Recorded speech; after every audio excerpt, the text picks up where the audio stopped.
this presentation.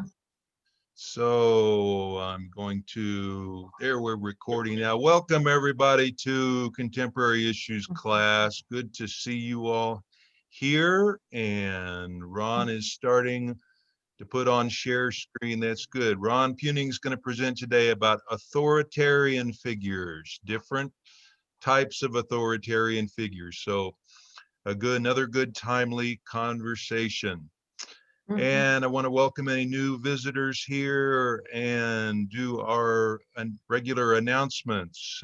Please mute your microphone in the lower left of your screen. Click on the mute button so we can keep the background noise quiet. And we are recording this today, as we always do, for future playback. And usual announcement, please be kind to our speaker. And if you want to disagree, do so with kindness and respect. So with that, we want to welcome Linda Harmon back. I'm glad that you're doing good, Linda, after breaking both ankles. And haven't seen everybody since we have a new president. It's a bit of news for last week. Was nice to see the inauguration and everything going on since then. Any short comments before we get started on that or anything else? Any other announcements? Well, we have the football playoffs today. Right. Yeah. 1 o'clock. I thought that poet laureate was fantastic. In the Kansas City game. Yeah, go Chiefs. I'm a big Chiefs fan. Hey, I have some great news that you guys saw. The Cleveland Browns beat the Pittsburgh Steelers in the playoffs. Oh, yeah.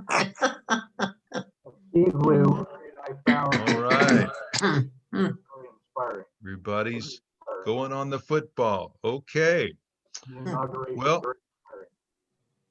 Well, we want to give plenty of time to Ron, and he will have time for questions and comments. So take it away, Ron. Okay. Welcome, everyone. This morning's lesson is going to be a two-parter. We're going to spill into next week. There's an awful lot of material here. And this is a subject that's a little bit sensitive. When I say that, Steve and I have talked. We, as the class and certainly as the church, do not endorse any particular candidate. So this is not meant to be an attack on our former president. However, we felt that the matter of authoritarianism and semi-fascism had gotten so severe, particularly in the last couple months, that the subject couldn't be ignored. It's the quote, elephant in the living room, and you can't deny that this is an aspect of our society and our nation that has to be looked at, and is an entirely appropriate subject for contemporary issues. So with that, we don't endorse any candidate, but we're going to look at authoritarianism, and sometimes the glue sticks to certain areas, and so be it. Okay, the book that we primarily use for these next two lessons, the book Authoritarian Nightmare, which does have the subtitle, Trump and His Followers, by John Dean and Bob Altemeyer.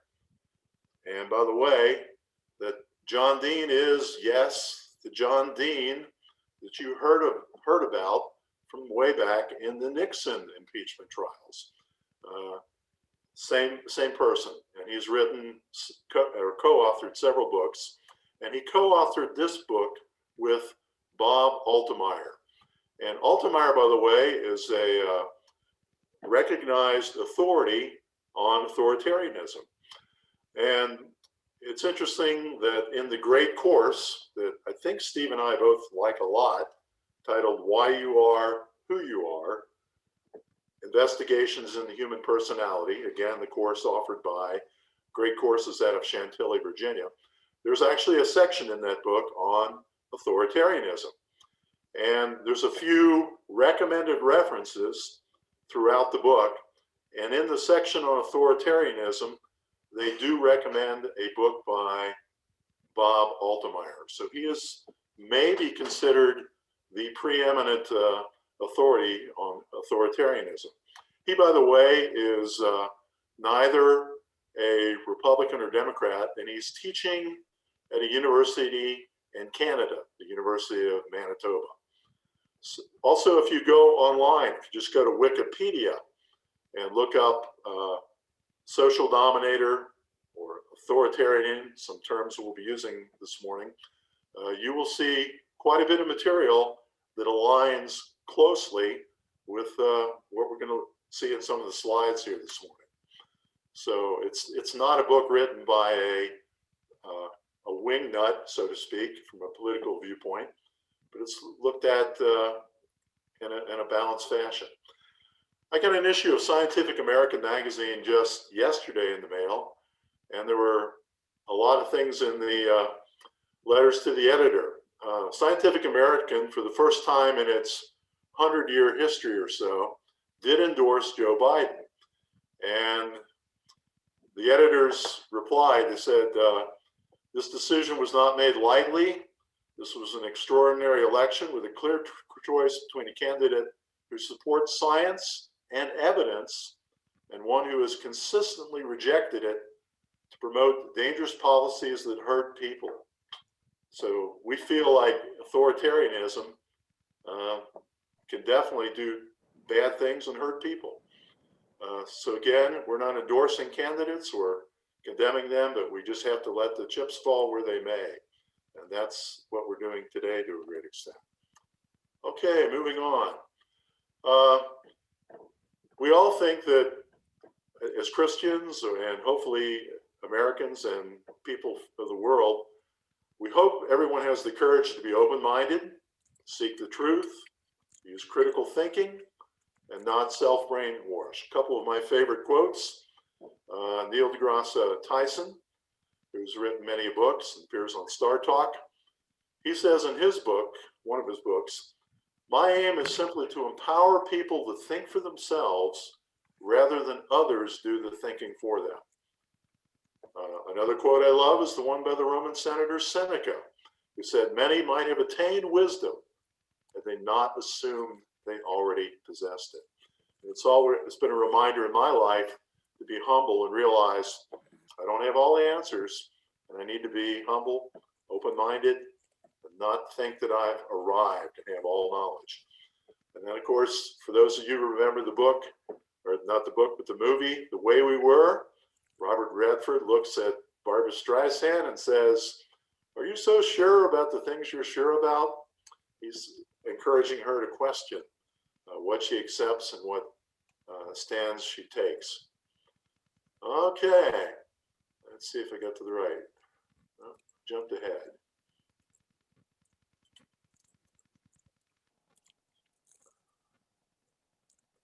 Anybody who knows me knows I'm a Star Trek fan, and I love Dr. Spock's logic.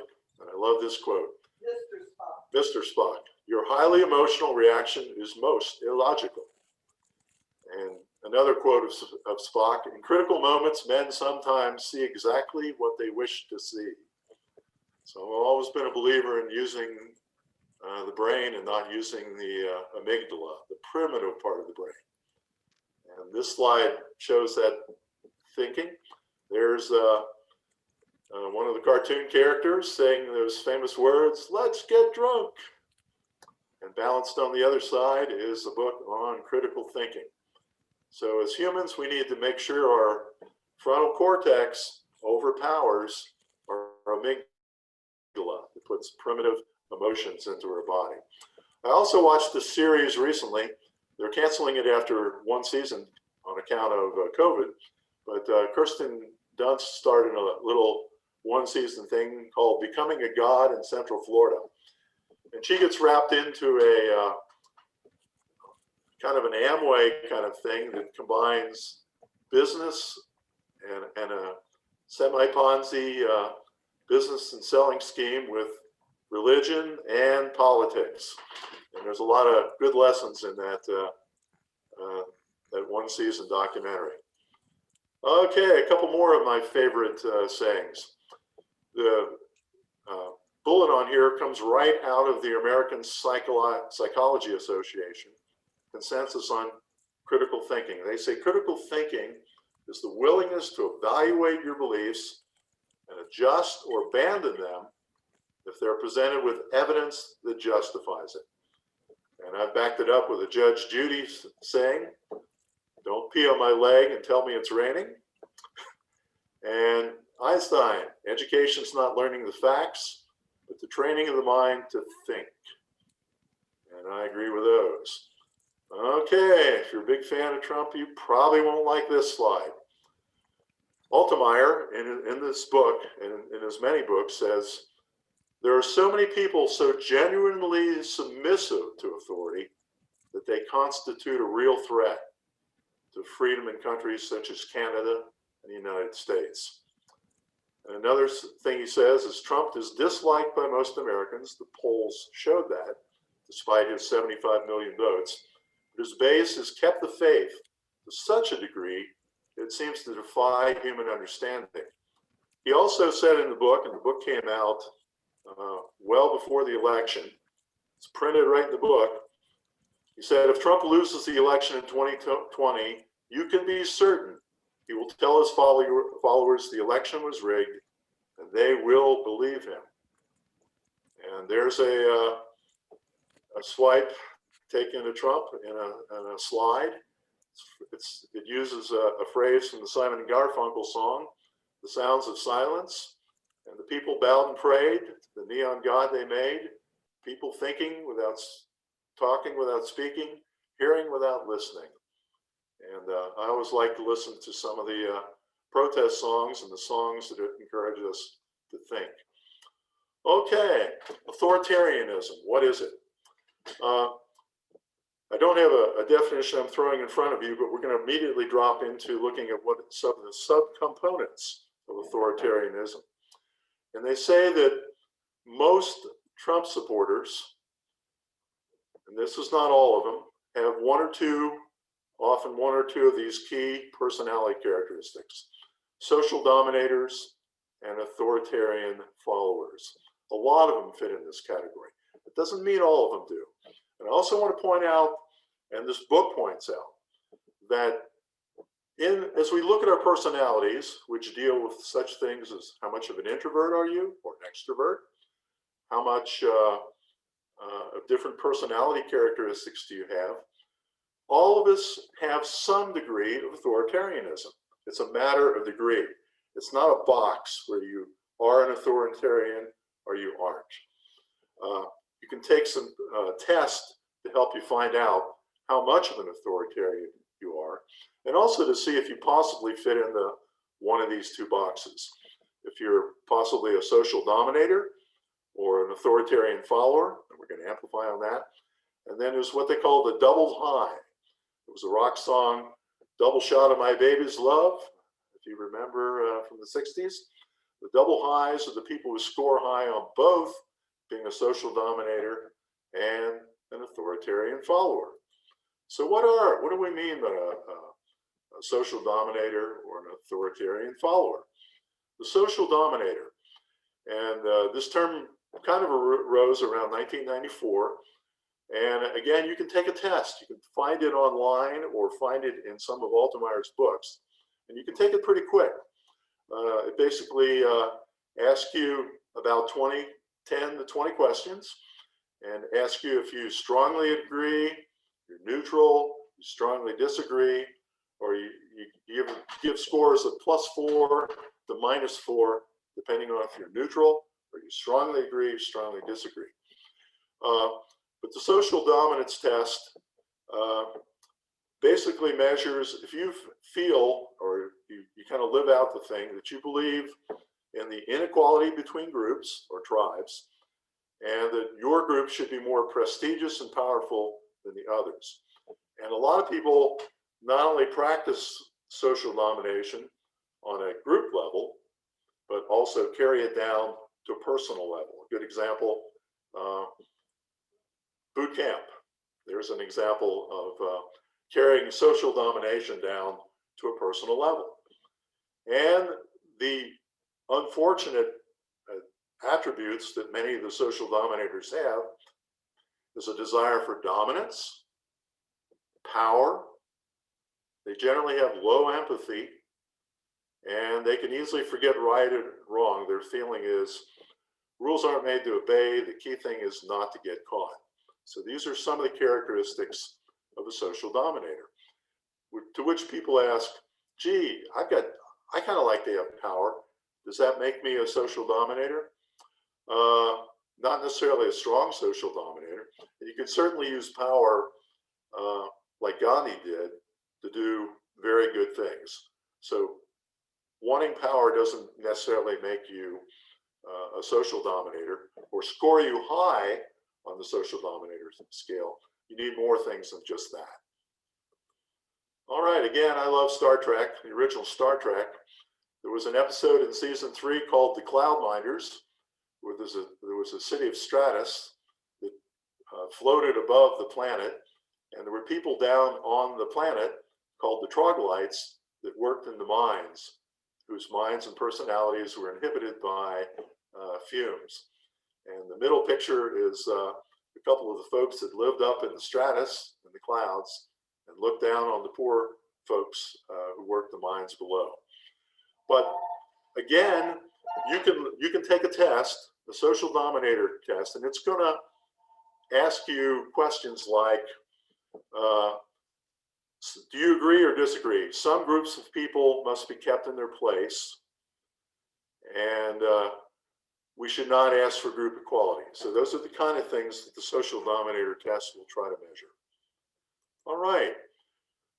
For you that like movies, I don't know how many have seen First Wives Club, but there's a great section in the movie First Wives Club, starring Diana Keaton, Bette Midler, and Goldie Hawn, that where they sang and danced to the Leslie Gore song, "You Don't Own Me," and it's got the words in there. Don't say I can't go with other boys. Don't tell me what to do. Don't tell me what to say. And this song is sort of the antithesis or a reaction to a social dominator. So it's a good little movie to watch because it has some social messaging in it. And Leslie Gore, before she cut the song, said she did sit down with the author of the song, and they went through it.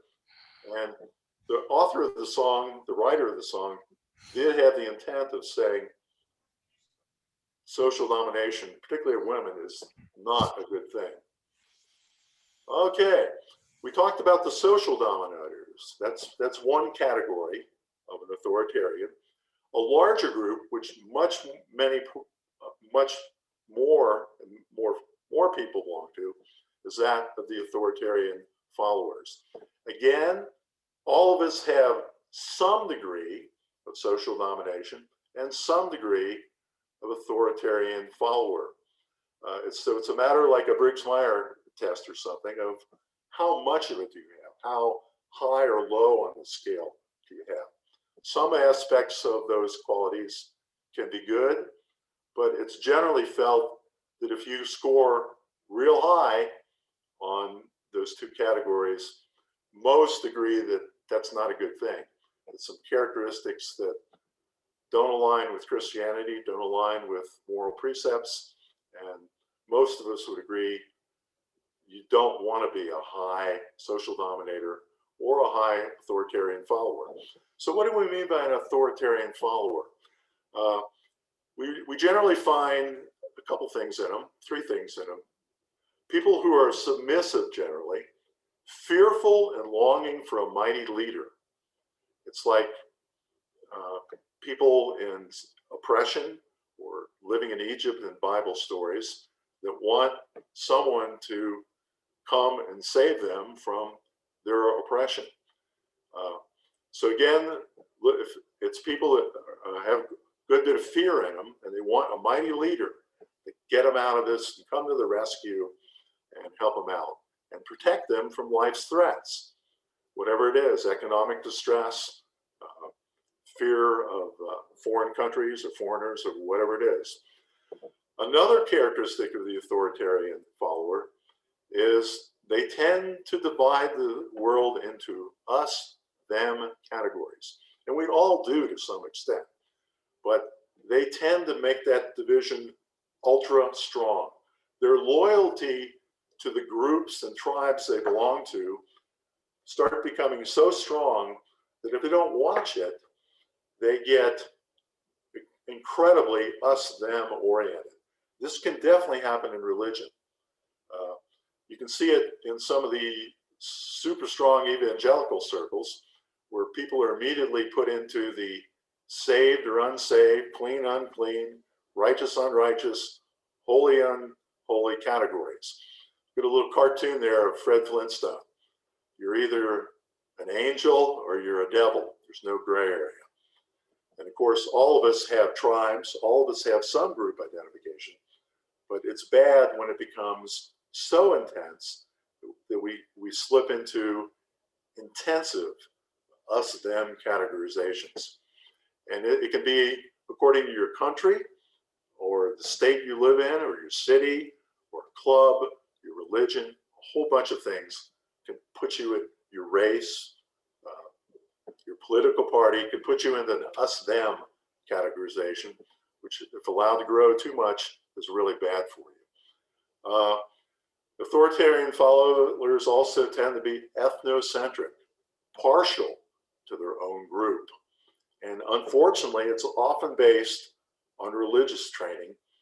And unfortunately, a lot of people in some religious categories get very self-righteous. I don't know if anybody, by the way, it's Ray Stevens' 82nd birthday today. He cut a song called Mississippi Squirrel Revival. But the song goes, the day the squirrel went berserk in the first self-righteous church in the sleepy little town of Pascagoula. And it's worth watching. There's Ray Stevens in front of the first self-righteous church. Okay. Well, I hope I'm not offending too many people too fast, but it gets worse or better, depending on your viewpoint. So again, the authoritarian follower has a high degree of submission to perceived legitimate authorities, high levels of aggression in the name of their authorities, and a high level of conventionalism, that is, insisting others follow their people to be saved, but even more importantly, they want them to follow their take on life. And we see this in a lot of religious groups. Sorry to see that, but that's a fact of life. Okay, and then we have the Starbucks double shot energy coffee drink up here in the right-hand corner. We have the authoritarian double highs, and people immediately say, well, how can you be submissive and also be, in other words, wanting to follow a authoritarian leader, and how can you be power hungry at the same time? And Altemeyer explains that a dominating person can strongly believe in submission to authorities if they're the authority or allied with them.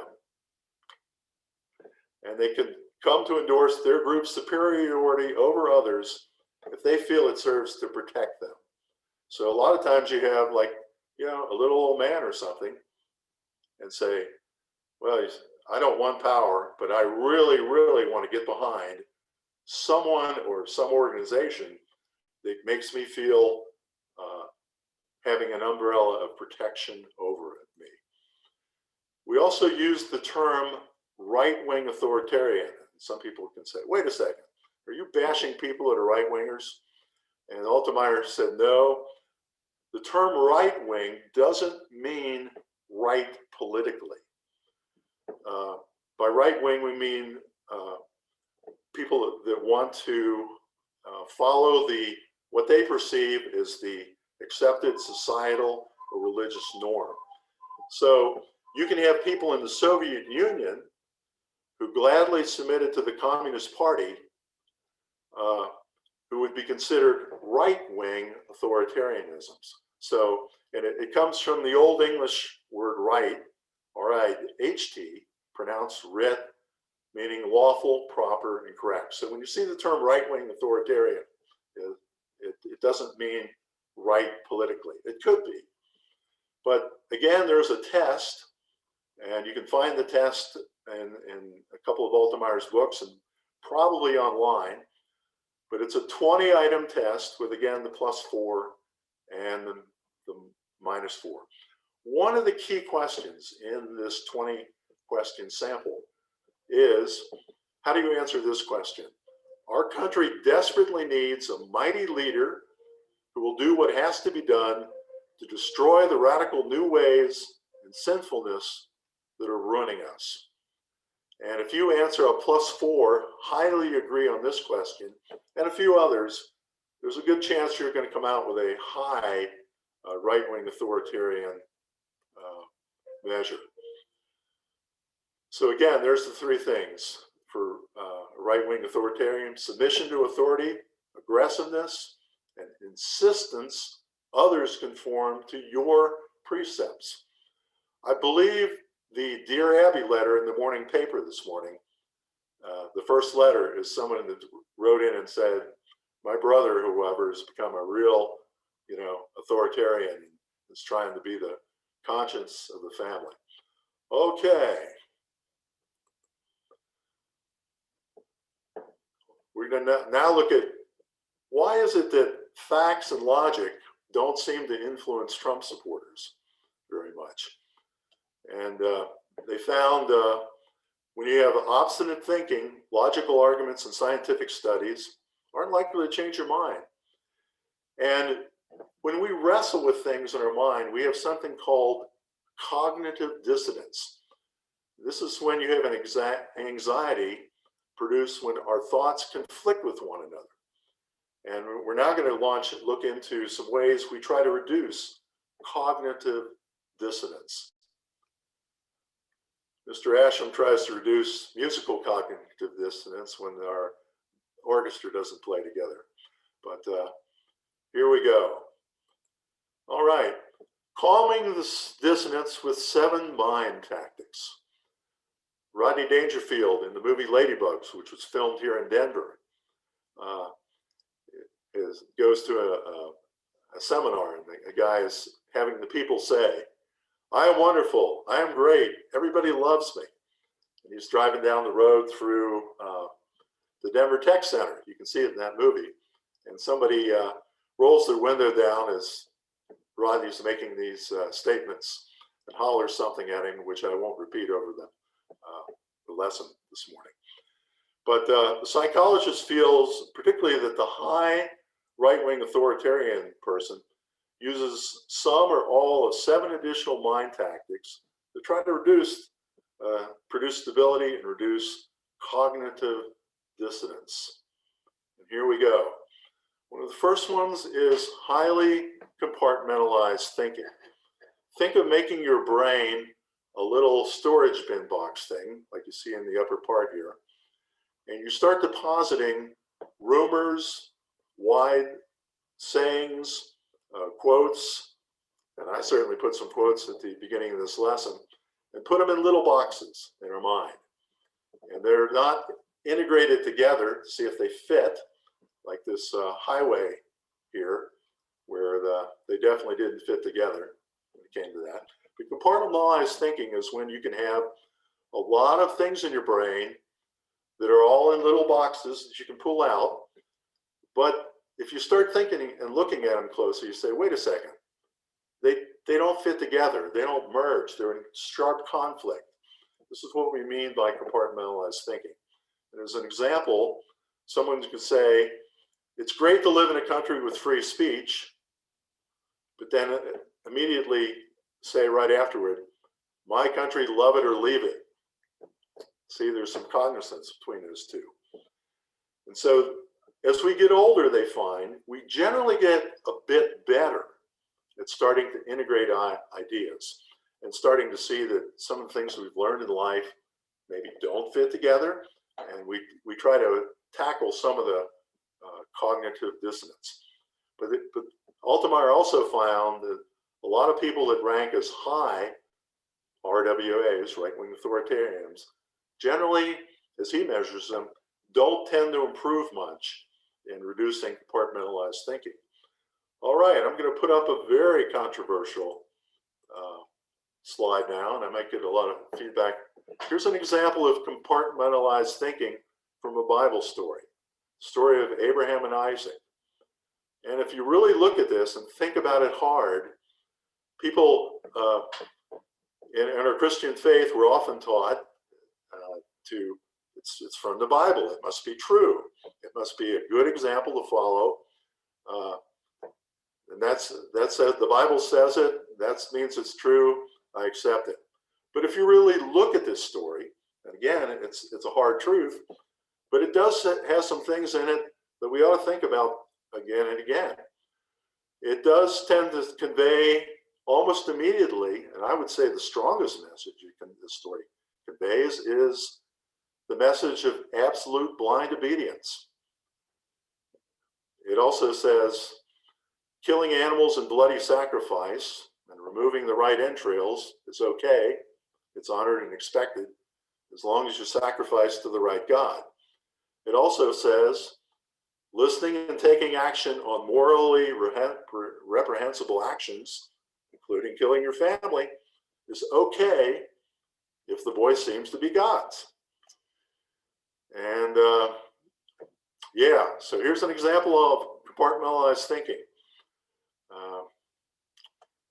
It certainly tells us that as Christians, we also need to look at some of our Bible stories even and ask ourselves, is this compartmentalized thinking, or can I back it up with a centralized reasoning that merges properly with other parts of the Bible? All right. Another example of compartmentalized thinking is on Genesis versus evolution. Frankly, the book of Genesis story of creation just doesn't line up. And they've found that if you're a really high RWA and you come up with this conflict between Genesis and evolution, you'll often go to your parents, friends of your own faith, and or clergy to seek reassurance, but not necessarily to seek the truth. And they found that the low RWAs, people that score low on RWA, tend to look at evidence on both sides and think it out. And what Altemeyer found is that the low RWAs through their life often modify their faith, while the high RWAs nearly always hold fast. Okay. All right. Another thing we find with the high WRWAs, they also have what we call double standard judgments. Trump labeled Hillary as Crooked Hillary, and yet the Clinton Foundation was recognized as one of the most efficient and beneficial charities in the world. Was it beyond reproach? Well, some have said that the pay to play or big contributors did tend to get a little more voice at the table, possibly. But the FBI did investigate it and could not find evidence of influence peddling that would stand up in court. So here's a case where, yeah, maybe they were letting people have more access and talk if they were big contributors. But again, the FBI couldn't find anything to stand up. And yet, if we looked at the Donald Trump Foundation, and the story of this is told quite well in Michael Cohen's book, Disloyal. The state of New York investigated the Trump Foundation and discovered it was running, frankly, an illegal operation, using the charity to pay business and personal expenses and whatever. And they filed a lawsuit, and the way it turned out, New York Attorney General, Trump admits to personally misusing funds at the Trump Foundation, paid a $2 million fine, and it was, this was ordered by the New York Supreme Court. Was ordered to pay $2 million in damages, and he's not allowed to form any more charities for what he did. So here's an example of using two standards. Another thing they found that high RWAs do is often have conflicting and contradictory ideas. And this was an interesting test that Altemeyer ran with his students. He had on a single sheet of paper where a student would read a statement. One of them was, a government shall allow total freedom of expression, even if it threatens law and order. And people would check, I agree or I don't agree. And then you turned over the paper and it said, a government should only allow freedom of expression so long as it does not threaten law and order. And they found that the high RWAs agreed on both of these, whereas the low RWAs and most of the moderate ones would put yes to one and no to the other, recognizing that they were contradictory statements. Okay. Okay. Another authoritarian weakness is a propensity for bombast. When we say bombast, we mean a loud speaking, exciting speaker gets up there, pounds their fist, yells through a bullhorn, and they found that the high RWAs are more sensitive and more reactionary to bombast.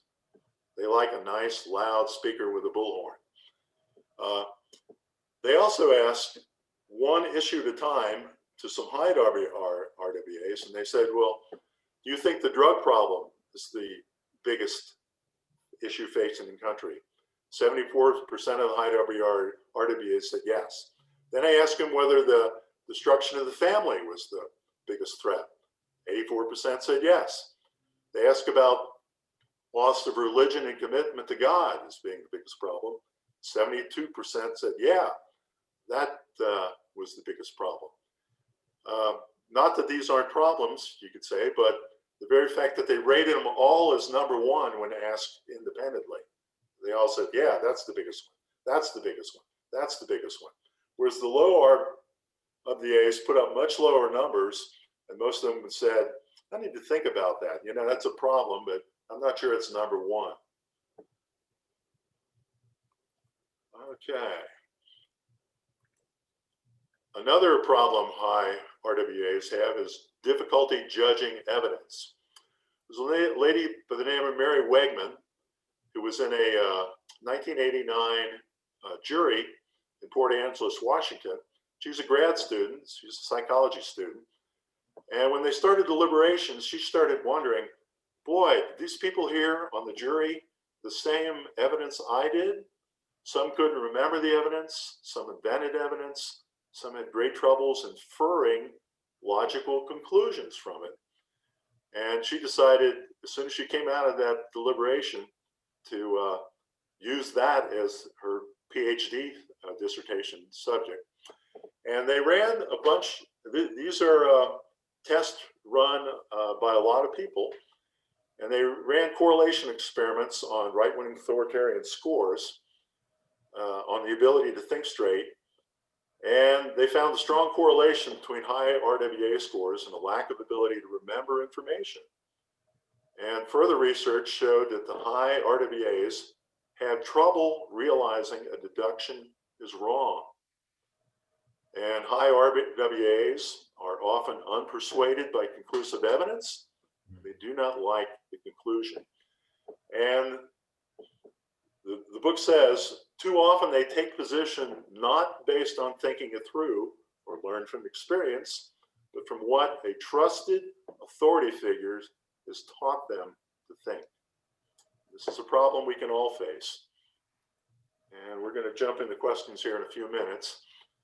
I've titled this one, When No Amount of Evidence is Incontrovertible. During a Fox interview, Ohio Representative Jim Jordan said, this was December 9th, just a month or so ago, I don't know how you can ever convince me that President Trump didn't actually win this thing based on all the things I see.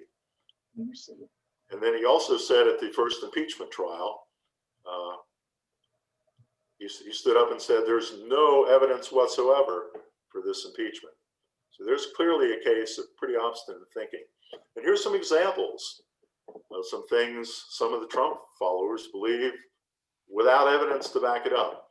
Obama was born in Hawaii. Obama had listening devices placed in phones in the Trump Towers. Trump won the popular vote if you take away the millions of illegal Clinton votes.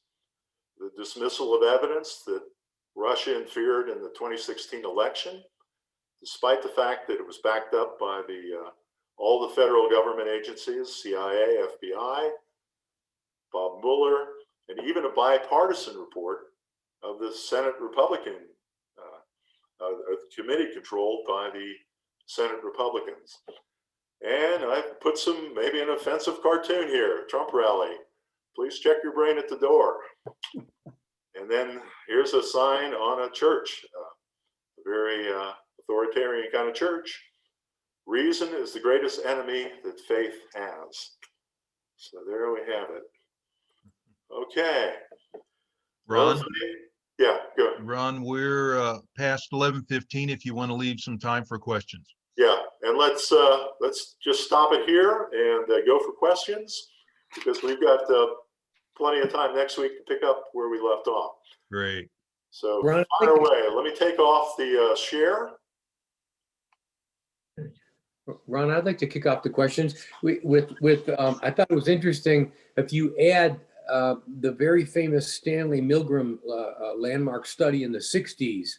Are you familiar with that? Did you do anything that which talks about the psychological side of authoritarianism, where they asked the people to deliver potential fatal shocks to people, and that missed the questions. Every time they missed a question, they would deliver increasingly level of shocks. Oh my gosh. And Yep. he was a professor at Yale, and very famous landmark study. And 82.5% of those people potentially killed those people delivering shocks. So I think if you add that kind of psychological side to the very meaningful information you just presented, that really says a lot about the nature of people, I think. Yeah, and the high RWA, it's mentioned in the book, they were more ready to administer the higher voltages. You add that already. They don't listen to the facts. They don't, and So no wonder the people on the other side. I'm not trying to pick on a party like you said, but the Trump, the people that support that say, oh, it was all fallacy. It was, the election was rigged, and you add that psychological side to it as well, and it's like it's incredible, actually. It's incredible. Let me add one comment on that study. As if it's the study that I was referring to, they didn't actually administer the shocks. They had actors who pretended that they were shocked, and they told the people that were giving them that they were giving increasingly strong shocks, but they didn't actually give them. Yeah, they didn't actually give it to them, but they had actors, and they were, but they were believing that they were harming those people. Yeah, it was. That's right. Ron, you mentioned that there's a degree of authoritarianism in all of us. That's easy to understand and agree with if you think about your role as a parent. With your children to a certain age, you have to be authoritarian because they don't have the knowledge on which to not touch the stove and all that kind of thing. And then a second thought I have from your presentation is the expression we've all heard, I've made up my mind, don't confuse me with the facts.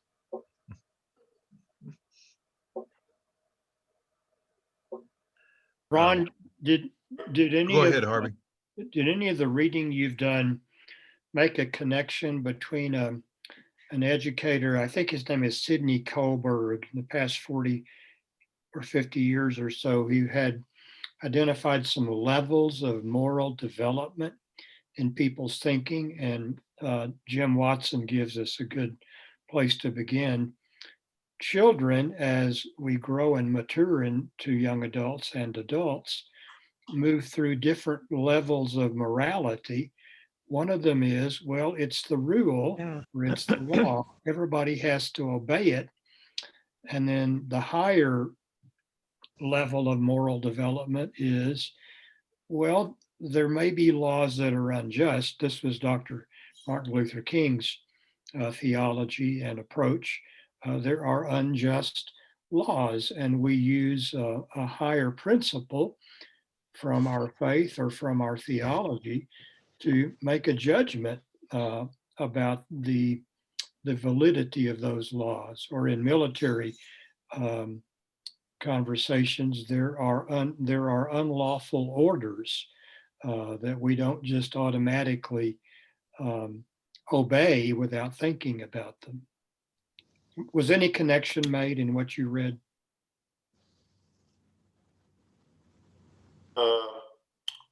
I didn't read that particular material that you mentioned, Harvey. I made notes about the toxic masculinity that seems to be so apparent in parts of our culture. In your discussion of critical thinking critically, Tom Friedman had a column several years back saying there ought to be three basic outcomes of any valid university education. One is if somebody is able to work as part of a team, they will be successful. The second is if they're able to communicate effectively, either verbally and in writing. And the third is to think critically. He said, if you can come out of a university education with those three abilities, you will be successful. I see a connection between Mr. Trump's statement during his 2016 campaign about how much he loved the poorly educated. Yep, we need to learn how to think, not what to think. Ron, I have a question. Truman had a sign on his desk, "The buck stops here." Do authoritarians take responsibility for what they do? Good. I think we need to be careful not to draw a line and make more separation in our country. I mean, you're not either one or the other of these. Many people are somewhat of each. They're not strictly, don't draw a line and make us more divided than we are. We're a conglomerate of a lot of people with a lot of opinions, Yeah. and they're good too. Yeah, and not everybody that voted for Trump voted for him out of authoritarian precepts. Some had some other very simple reasons that didn't relate to authoritarianism. I'm reminded of the bumper sticker that said "Question authority." I always thought that was good. In 2 words, they summed it up that you should think for yourself, question both sides, question Trump and question Biden and Obama, and think for yourself, not just in politics, but in religion too. And that's one reason I love Methodism. It makes us think for ourselves, and that's what Jesus modeled for us also. He tried to teach us that, I think. Ron, That's the job of a free press too, is to question authority. yes. Right. Ron, can I interject here for just a moment? Thank you. Picking up what Steve was just saying and styles of leadership, when we look at the Biden approach as far as leadership styles, you have more of a harmonizer. Trump certainly was more on the continuum of being authoritarian, but I think in the spirit of being the harmonizer, as you saw in the inaugural celebration, Bush, Clinton, and Obama were saying, any ways we can be of support to you, Mr. President. It will be interesting to see how the harmonizer model of leadership and toning down the rhetoric and the affective aspects that people respond to, the modeling, how that will impact, if it will impact, the rhetoric and the cleavages that we have experienced in the past 4 years. It'll be most interesting to see what impact this style of leadership will have, and making it more a possibility of people working together rather than against one another. I made a note about one other that I thought of during Ron's presentation. There is a Mark Twain quote, and I'm paraphrasing it. Somebody may have the accurate version of it. He said something like this: "It is more difficult to convince someone that they have been misled than to mislead them in the first place." That's interesting. Wow. You know that the new president got right on the very first day, and he did a whole lot of things with the side of a pen that really shocked a lot of people. Man, what are we doing here? Just more or less across the board, wiped off all kinds of things. And I say, whoa, what's that? Maybe. Yeah, but I think too, you might think of that as a systemic problem, that the legislative branch of our government has gotten so polarized for one reason or another that they're basically stagnant. And so Right. he's not the only one that has to move to using executive orders to get things done. Of course not. Yeah. All four presidents, the last four that we had, have made extensive use of executive orders. And I think that's a result of the fact that, the legislative branch is so stagnant that Right. that's the only way you can get things to move. That's true. Mm-hmm. That's true. And I will say this, I think one thing about this new administration I like is that from the get-go, I don't know if y'all saw the opening press conference with his new press secretary, but I was just like breathing a sigh of relief. The sense of transparency that is available right now. I think he understands that there has to be a real sense of transparency right now. So that's what I'm hopeful about. Anyway, I hope that continues. And there's a respect for the place of the free press in our American culture. Press is not the enemy of the people. That's a Stalin quote, by the way, that the press is the enemy of the people. Yes, and Rev Jerry, nice sermon today. Yes. Thought it was a wonderful sermon. Good job. You. Right. Thank you. Y'all are very kind. Thank you. Very good. Right. And if I may say to Ron, thank you for putting out a difficult thing here. I was listening to this and I was struck by my own ironies here that I know damn well I am so right about everybody else about the right being so wrong. And you really pointed out to me my own stupidity in that. Yeah.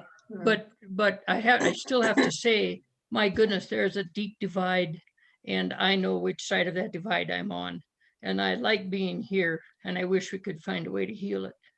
But I try to do my best not to be quite so self-righteous. It doesn't work sometimes, but still. Thank you so much for being vulnerable and putting that out for all of us to think about. That sounds so much like my favorite quote, is that I'm the very thing I hate. I am completely intolerant of intolerant people. Yes. Well, and the one I say, thank you. The one I say is people who think they know everything are particularly disgusting to those of us who do. Oh, man. Ron, thank you for a splendid presentation, for all your homework. Yes. Good job. Great work. See you next week. Yeah. I think it'll get Yeah, thanks. interesting. Ron, just a quick question before we go, if I could throw one out. How do you think the society ought to be teaching people to think critically and question authority? Should we be doing it more in high schools, in churches? What's a good way to do that? Families? I would say, You do it in schools. yes. Everywhere, everywhere. Emily, And you need to start early in school. Don't wait till high school. That's too late. You've got to start them being critical thinkers in every age level as soon as they start school. You can do it in age level appropriate ways, In but you fact, have I'm to. going to suggest to Steve that I do a couple lessons sometime later this year on logical and critical thinking. And, yeah. Also, seeing Tom Reiners there reminds me of our days at Lockheed Martin. We remember doing trade studies where you would be told to make a decision on a satellite, whether to use 3 helium tanks or 2 helium tanks, and whether to use them aluminum or composite material, and there was a very rigorous method used. You didn't use your emotion. You went through a very rigorous trade study methodology to come to a conclusion. So in that regard, that kind of engineering logical thinking is valuable in life. That trilogy, creative thinking. Yeah. Well, we are past time. Thank you, Ron, and Okay. thank you, Mr. Spock, for all Yeah, your thank you. ideas. And Okay, I'm everyone. leaving. You're a special class. I enjoy talking with all of you. Yes, So amen. thank you, and we'll see Yeah. you next week for another session. Thank you, Ron. Sounds good. Bye-bye. Bye. You're on.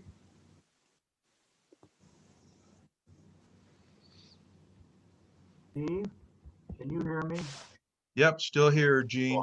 Okay, good. I was having trouble with my mic, so thanks for the affirmation. Thank you. Yeah, I can hear you, but you sound far away, Gene. Okay, You, well, thank you you. do Thank sound farther away and not as clear as you probably could. Okay, thank you. Okay. All right. Thanks, Ron. Great job. Okay. Talk to you later. Something to offend everybody. It was fine. Okay. Dawn, glad you were with us too. Bye-bye.